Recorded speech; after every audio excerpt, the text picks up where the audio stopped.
Guys দেখতে পাচ্ছ আমাদের গ্রামে কি ক্ষতি হয়েছে, মানে কার্তিক শোকের এত ক্ষতি হয়েছে, মানে পুরো ধান সব শেষ।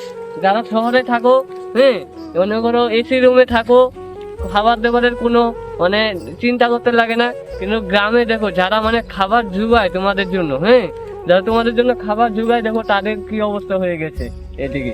তো এটাই বলতে চাইবো যে কৃষকদের অনেক কষ্ট হয়, এরকম করে এত কষ্ট করে ধান ফলিয়ে এত এত মানে এত টাকা পয়সা লাগিয়ে ধান গেড়েছে, এত কষ্ট করেছে, এত রোদের মধ্যে মানে মানে ইসে করেছে, সবগুলো দেখো সব শেষ, সব বৃষ্টি শেষ, মানে এক মুহূর্তে শেষ।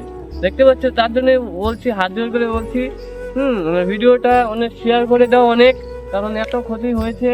এগুলো দেখতেই তো পাচ্ছ, মানে এগুলো যেন সবাই দেখে, কৃষকদের যেন সবাই সম্মান করে। আমি এটুকুই চাবো, কৃষকদের যেন অন্য মানে কেউ যাতে মানে অত ইসে না করে, কৃষকদের জন্য সবাই সম্মান করে, কারণ ওই কৃষকদের জন্যই তোমরা কিন্তু 3 বেলা মানে শান্তি মতো খেতে পারো। তার জন্য কৃষকদের সাথে ওরকম করবে না কখনো।